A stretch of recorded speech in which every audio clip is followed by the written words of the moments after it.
Good morning, everyone, and welcome to Stretford Paddock. I am Alex, and I'm outside a glorious Old Trafford today. Mini heatwave hitting Manchester today. Not quite there yet, still cold this morning, but by this afternoon it's meant to be in the 20 degrees Celsius. It's going to be glorious, perfect for grassroots football, perfect for golf, perfect for everything being back in the UK. Hope everyone is out there enjoying the sun wherever you are today. But let's talk first about some Manchester United news, and let's start with a little bit of injury news and a little bit of an international roundup.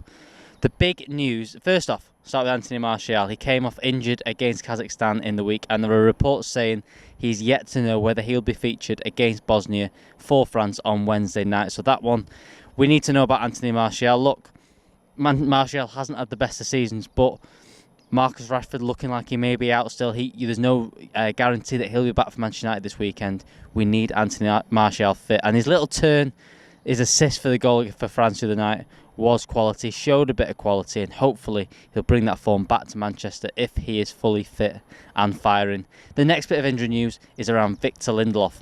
Now, Victor Lindelof has had this back issue for a while, but yesterday reports came out of Sweden saying that he left the squad for personal and private reasons. No explanation, nothing. There was nothing to be said why he'd left the Sweden squad.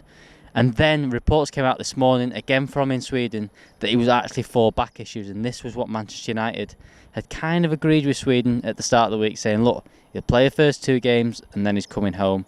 And this was the kind of understanding that he wasn't going to play too much and was going to be rested. So I think Sweden kind of said, you know what, we don't need him as much now. Off he goes. He can come back to Manchester. He can rest up and get the treatment on the back that is needed.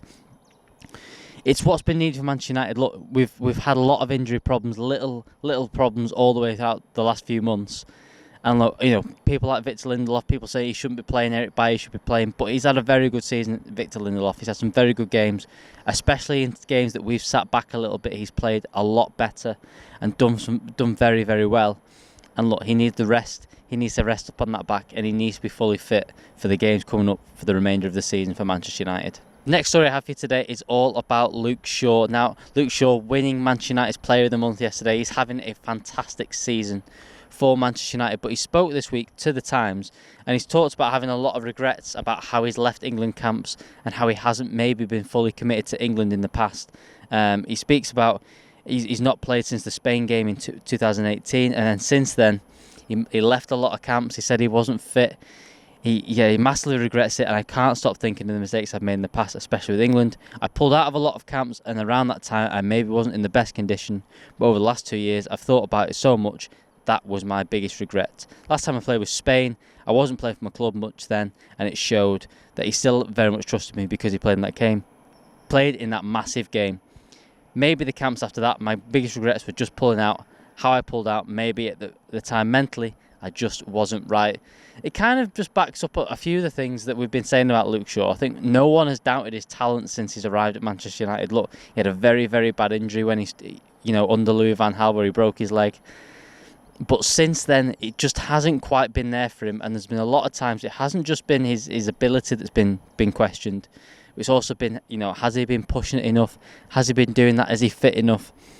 In terms of has he been putting on weight and all this kind of stuff. But it seems like that has switched this season for Luke Shaw. He's been putting in that little bit of extra effort. He's been putting in that shift. It's been showing in his performances. The thing with Luke Shaw was it wasn't a case of he needs to show more quality. He needed to show more drive. He needed to push forward. He needed to be a little bit more tracking back. And he has been doing that. And maybe that's just been the thing with Luke Shaw. Maybe there's something...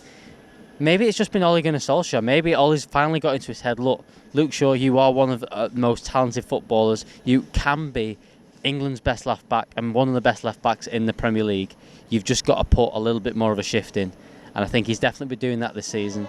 And I think maybe this is what Luke Shaw has been talking about. I think he's regretted these things in the past, and maybe he's turned the corner and will be a very, very good left back for England and Manchester United for the years to come. Right, so a little bit of transfer news for you this morning. This is out of 22 Sport in Italy, and this is talking about Paulo Dybala. Remember him? He was coming to Manchester United. It was done. It was finished. This was a couple of summers ago that Paulo Dybala coming to Manchester United, or then he was going to go to Tottenham, but he was definitely coming to the Premier League, and then it all just didn't happen. Whether it was his decision, whether it was Manchester United's decision, whether it was Tottenham's decision, he stayed at Juventus. And whilst having a really good season for Juventus, I think he got 22 goal contributions a couple of seasons ago, he's not really featured this season under Andrea Pirlo. He's not really started a lot of games. And then since January, he has been injured. But the news this morning is that it looks like Juventus are wanting to move him on. And what's looking likely, and I've said it for the last few weeks, it could be a swap deal to get Paulo Dybala out the door. It's looking like swap deals are going to be the way forward due to the lack of cash, due to the coronavirus pandemic. It's looking like swap deals might be it. And I think this one might have something in it. They're talking a little bit about Paul Pogba, swap deal for Paulo Dybala. Now, in the rest of this article, they look at the potential of him moving to all different places. They looked at maybe a swap deal for Gabriel Jesus at City. I don't see that one happening. Maybe a swap deal with PSG for Icardi. All sorts of different options to get Paulo Dybala out the door. But I think this is what's going to happen this summer. I think there's going to be a lot of swaps, a lot less cash going around because look, the clubs just don't have it. And I think Manchester United, we're going to be in the worst in that position. And I think Juventus have done very well in terms of a lot of free transfers in the past. I don't think that's going to be the case for them this summer. I think they're going to look, who can we get rid of that's got a bit? And Paulo Dybala, maybe that player. They obviously want Paul Pogba back. That's been in the press for a long, long time now. And Paulo Dybala, maybe the one that goes, look, you were interested in me a few summers ago. How about now? Now, here's the thing. Has Bruno Fernandes replaced what Paulo Dybala was going to do at Manchester United? Was there anything ever there? Was there anything that Ole Gunnar Solskjaer wanted that kind of player? Look, I think he's obviously very talented and he'd fit in. But is he going to get in the team ahead of Bruno Fernandes? Does he fit in the team around Bruno Fernandes? Can he play on the right-hand side? Could he, fill in that left-hand side when we're short, even though we've got thousands of players that play there?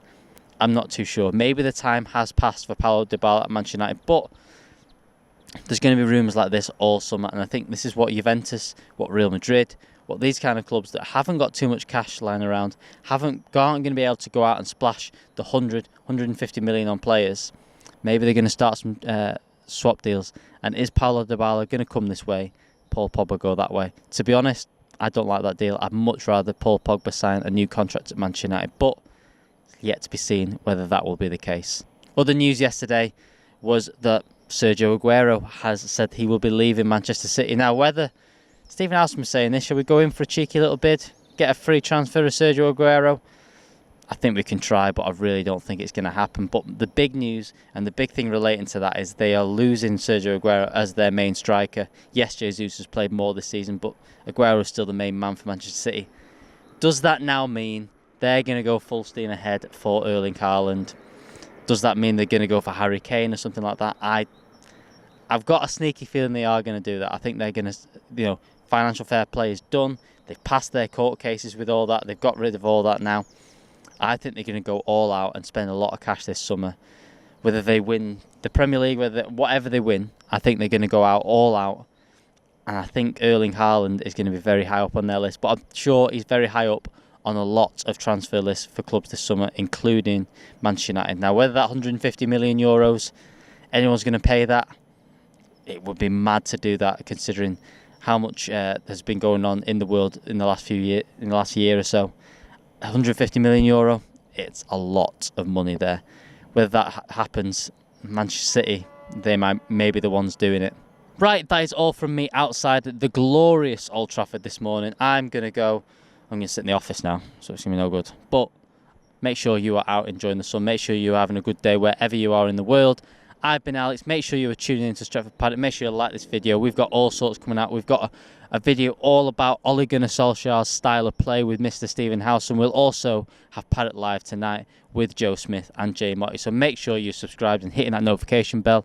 I've been Alex, and I'll see you next time.